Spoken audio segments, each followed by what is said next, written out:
안녕하세요. 아맞다 여러분. 자, 이제 9월 4일까지 시간이 얼마 남지 않았네요. 맞춤 화장품 조제관리사 시험 미리 보기를 저희가 준비를 했는데요. 양이 많지는 않지만 예시로 이런 문제들이 출제될 것이다 라는 그런 감들을 좀 익혀보시기라는 의미에서 좀 마련을 해봤습니다. 그럼 저랑도 같이 몇 개의 문제를 같이 풀어보실 거예요. 제가 오늘 좀 얼굴이 너무 세 보이죠? 그 이유는 아따메를 참고해 주시면 되겠습니다. 그럼 시작해 볼게요. 네, 첫 번째 문제를 같이 보실까요? 고객 윤경 씨는 맞춤형 화장품을 사용하고 염증, 호흡 곤란과 같은 부작용이 발생을 했어요. 그리고 8월 1일에 해당 맞춤형 화장품 판매업소에 이 사실을 보고했습니다. 자, 그럼 다음 중 부작용에 관한 대처로 적절한 것은 무엇인지에 대해서 살펴보도록 하겠습니다.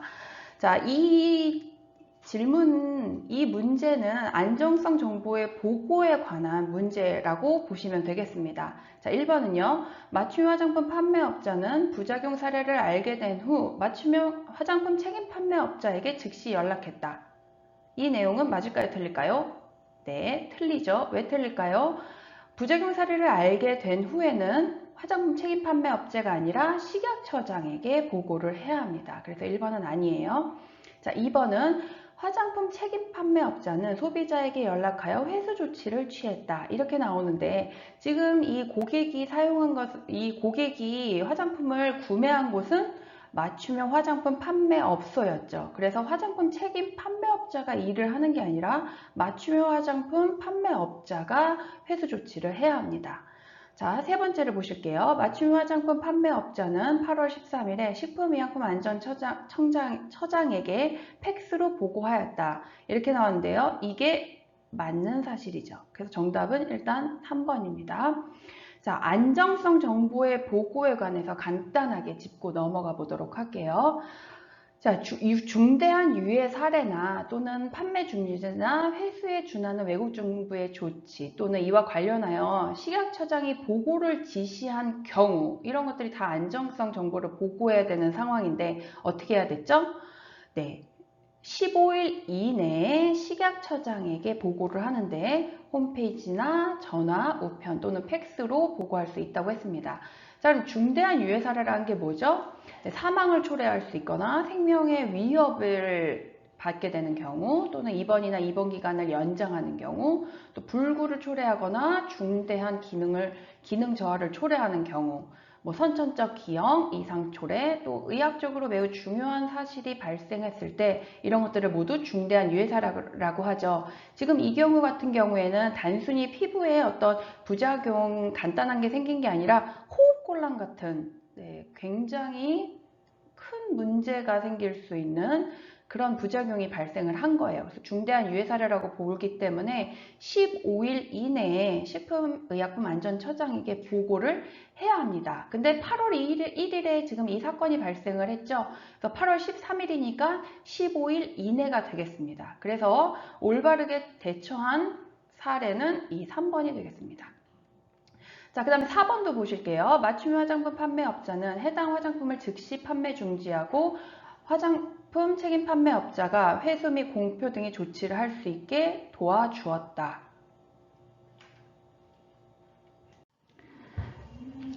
자, 이 4번과 관련해서는 맞춤 화장품의 질의 부분에 굉장히 상세하게 나와 있습니다. 맞춤 화장품 판매업자는 맞춤 화장품 사용과 관련돼서 부작용 발생 사례에 대해서 식약처장에게 보고를 하는 거예요. 그리고 보고의 방법 및 절차 등은 화장품 안정성 정보관리 규정을 준용해야 된다고 그렇게 나와 있고요.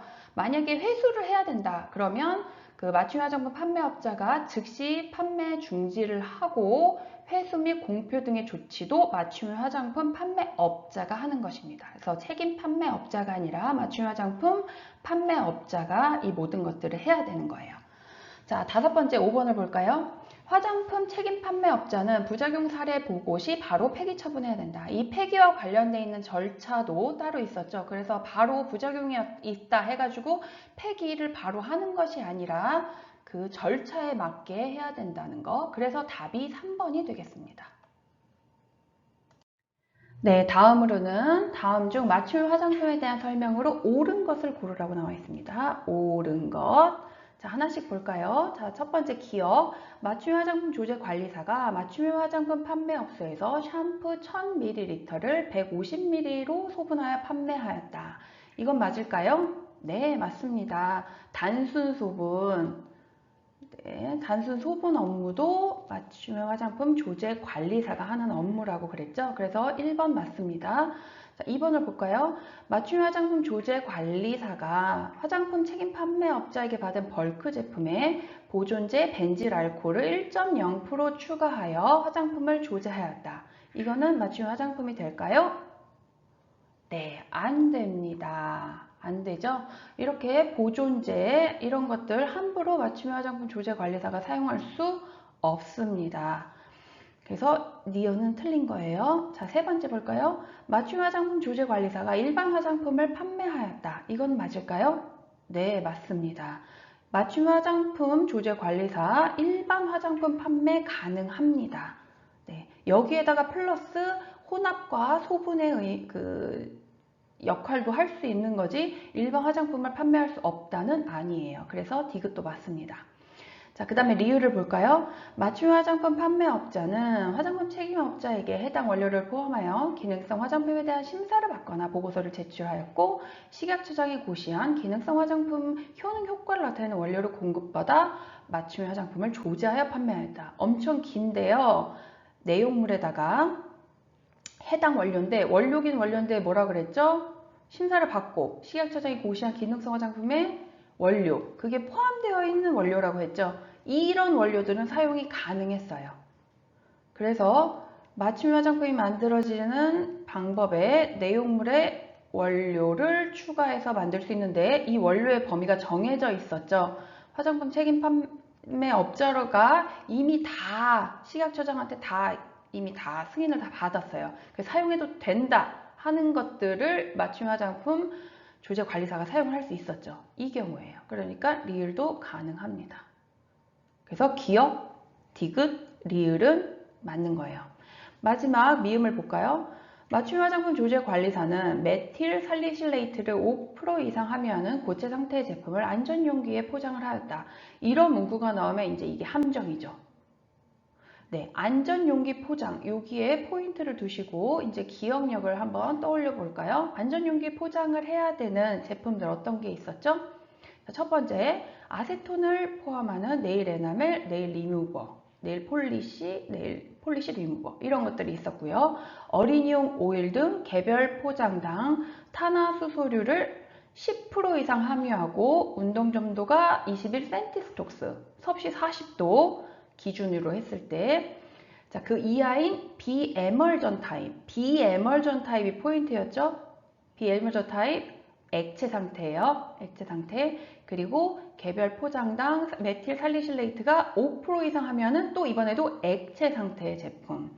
안전용기 그 개념을 명확하게 이해하시면 되죠. 어린이가 그 액체 상태의 것을 사용했을 때 문제가 생기면 안 되니까 그걸 보호하고자 하는 그런 장치로 안전용기 포장을 해주는 거였어요. 그래서 여기서는 지금 액체가 아니라 고체, 이게 함정이 되겠습니다. 고체 상태는 안전용기 포장 해당되지 않습니다. 의무사항 아니에요. 그래서 미음은 틀린 게 돼요. 그래서 다음 화장품에 대한 설명으로 옳은 것은 기역, 디귿, 리을 이 세 가지가 되겠습니다. 자, 다음 문제를 보겠습니다. 다음은 위의 화장품의 회수 관련 내용을 일반 일간 신문에 게재한 내용이다. 다음 중 빠진 내용은 무엇입니까? 이렇게 나왔네요. 자, 이러한 문제가 나왔을 때 그 위의 화장품을 회수할 때 어떤 내용들을 일반 신문에 게재를 해야 되는지 그 항목들을 기억해 놓으시면 얼마든지 푸실 수 있는 굉장히 쉬운 문제 중에 하나입니다. 자, 일단 회수를 해야 되는 화장품들은 어떤 게 있는지 간단하게 짚고 넘어가 볼까요? 네, 위해성 등급을 받은 것들이죠. 위해성 등급에는 가등급, 나등급, 다등급 이렇게 있었습니다. 가등급하고 나등급을 외워놓으시면 다등급은 엄청 많으니까 나머지는 다등급 이렇게 보시면 되겠죠. 자, 복습해 볼까요? 가등급은 어떤 것들이었죠? 네, 화장품에 사용할 수 없는 원료를 사용한 화장품들이 바로 가등급에 해당했습니다. 사용 금지 원료나 사용 한도를 벗어나 고시된 보존제, 색소, 자외선 차단제 이외의 원료들, 이런 것들을 사용하면 그것은 위해성 등급 가등급에 해당하겠습니다. 자, 나등급은요, 안전용기 포장을 위반하거나 또 유통화장품 안전관리 기준에 위반된 화장품, 그래서 뭐 남니켈, 뭐 포르말데히드 이런 리스트들이 있었죠. 거기에서 위반된 화장품들을 나등급이라고 했습니다. 그리고 나머지는 다등급에 해당하죠.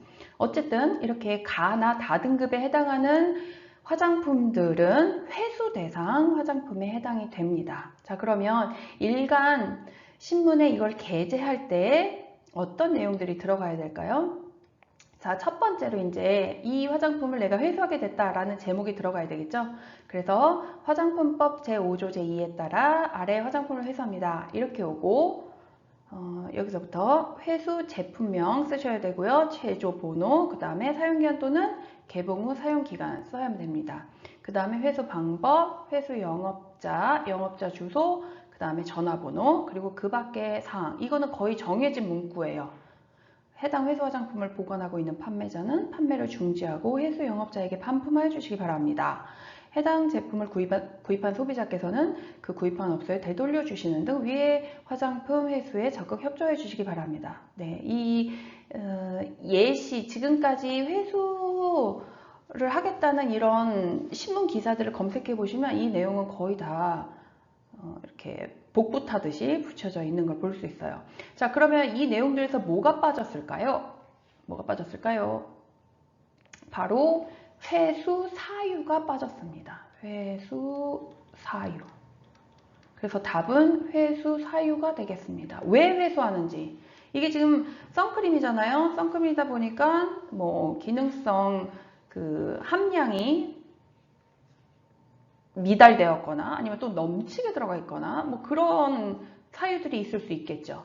네, 또는 유통화장품 안전관리 기준에 위반했다. 뭐 이렇게 그런 내용들이 여기 회수 사유에 포함이 되면 되겠습니다. 그래서 이 어떤 내용들이 들어가야 되는지에 대해서 미리 알아놓으시면 이런 답들은 찾아내실 수 있을 거예요. 자, 네 번째 질문을 볼까요? 민수 씨는 맞춤형 화장품 판매업소 대표자가 변경이 되어 대전식품의약품안전청에 방문하여 맞춤형 화장품 판매업 변경 신고를 하려고 합니다. 필요한 서류는 무엇일까요? 이런 질문이 있어요. 이렇게 다 쓰는 것은 시험 문제에 출제가 되진 않고요. 그리고 이런 문제들은 그 객관식으로 출제될 확률이 크거든요. 근데 왜 이렇게 다 주관식으로 했냐면요. 한번 짚고 넘어가 보자고 해서 다 비워놨습니다. 자, 맞춤형 화장품 판매업소의 변경 신고에 필요한 그 서류들 간단히 한번 짚고 넘어가 보겠습니다. 자, 일단 변경 신고서가 필요하죠.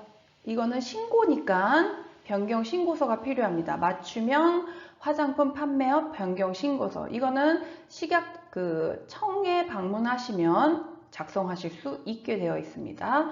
자, 그리고 두 번째는 맞춤 화장품 신고 필증이 필요합니다. 이거는 가져가셔야 돼요. 신고 필증. 그리고 사업자 등록증.